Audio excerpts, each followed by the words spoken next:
This was 5 years ago. 5 years ago.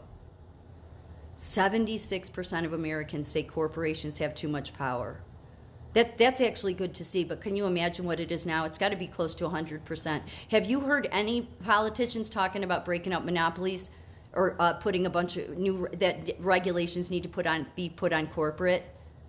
No. So let me tell you, this study came from The Intercept. Attacking monopoly power can be stunningly good politics, survey finds. A recent survey by Public Policy Polling found much more concern with the power and influence of major corporations than annual Gallup polls on the subject. So this goes on to say that Open Markets Institute released new evidence of increased corporate concentration in 32 different industries, from cell phone providers, where 4 firms control 98% of the market, to peanut butter. 4 firms control 92%. The data, which has gone uncollected by the federal government since Ronald Reagan's Federal Trade Commission stopped the practice in 1981, came from a private industry called IBIS World.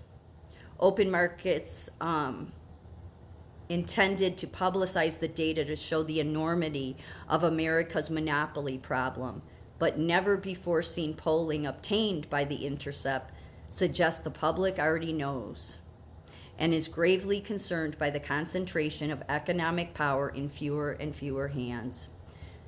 According to the survey conducted in September, 76% of respondents were either somewhat or very concerned that big corporations have too much power over your family and your community. The figure grew when asked whether big corporations have too much power over politicians.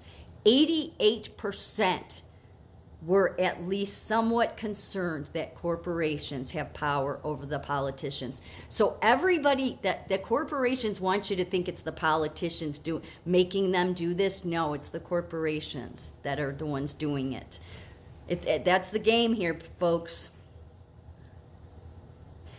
The poll finds more concern with the power and influence of major corporations than annual Gallup polls on the subject, which over the past few years have registered between 58 and 64% dissatisfaction. The Gallup polls suggest a desire for mildly more regulation of American business, but by a 65 to 19 figure, those surveyed in the PPP poll believed that the government should do more to break up corporate monopolies. And by a 55 to 24 count, respondents said they were more likely to support a candidate who vowed to work to break up monopolies and reduce corporate power. Yeah, I'd be one of them. Yeah, it needs to happen, okay? Don't talk about the American dream. Don't talk about, we're a free country unless, no. Because you should be putting the people that are lower on the totem pole first. The corporate world's out of control. After citing recent research suggesting that increased corporate concentration can reduce wages or make it difficult to start a business, support for anti-monopoly candidates jumped 60 to 15. Even Trump voters pronounced themselves wary of corporate power by 61 to 38, split, and concerned about the political power of corporations by 83 to 12.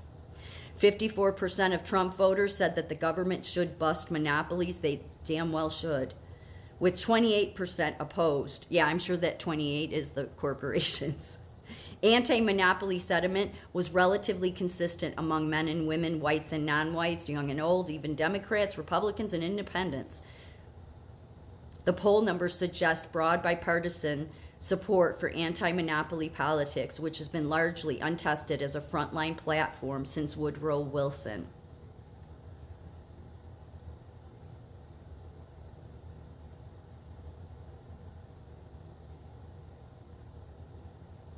We should all be concerned about the rising levels of concentration. Understanding the scope of the problem across the economy is key to addressing it. The statistics on corporate concentration reinforce the fact that consumers, workers, and business owners cannot escape the ever-present shadow of monopolies in American life.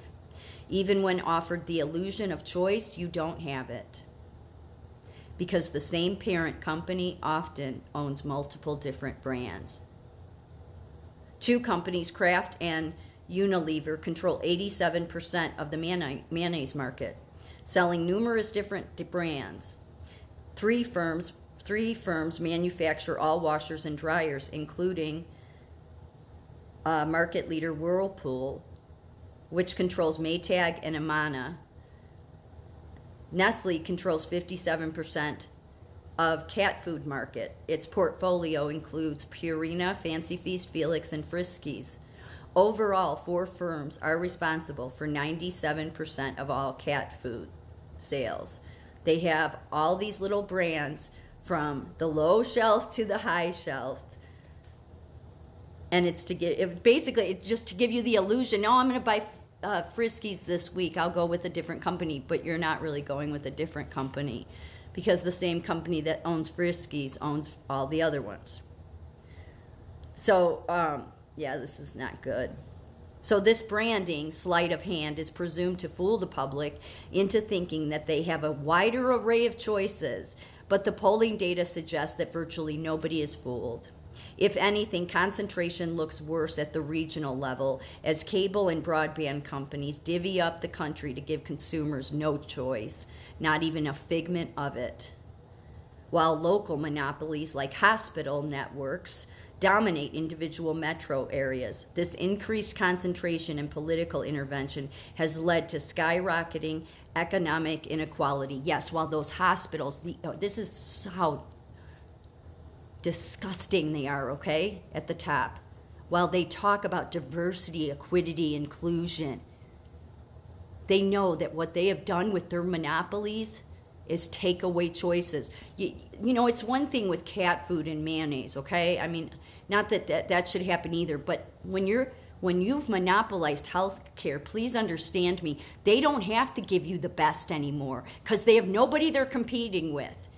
So it hurts not only the employees that they, do staff, but it hurts the community because when they're competing, they'll get the best MRI equipment. They'll make sure to have enough staff. It holds them accountable. Why is no one in Washington ever talking about breaking up the hospital systems? They never should have been able to monopolize. They are now so powerful, okay, that they're scary. Seriously, they're scary. Especially these ones that are putting these new psych facilities up. They try to bring it on the heels that we're a new company, we're just getting our feet wet, we made some mistakes. No, bullshit. Your healthcare system that's over you has been in this, one of them has been in the psych business in Illinois for a long, long time. And I know what those hospitals were like. So they know the mistakes they shouldn't make. But it's almost as if they want to put you in. They have so much power, they know nothing can touch them because they actually control the politicians more than it being the other way around. So they just let employees get hurt. They just let there be totally unsafe conditions, and then they'll blame the employee for it. Everything the hospitals are doing are just completely un-American.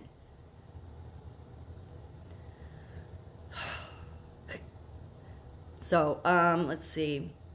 This increased concentration in political intervention has led to skyrocketing economic inequality, slashed entrepreneurship and innovation, and soaring political polarization. Yes, it has. That's why in 2020, when all the hospitals decided to get on board with the systemic racism is the new public health crisis, it's like, whoa, everything is about politics now.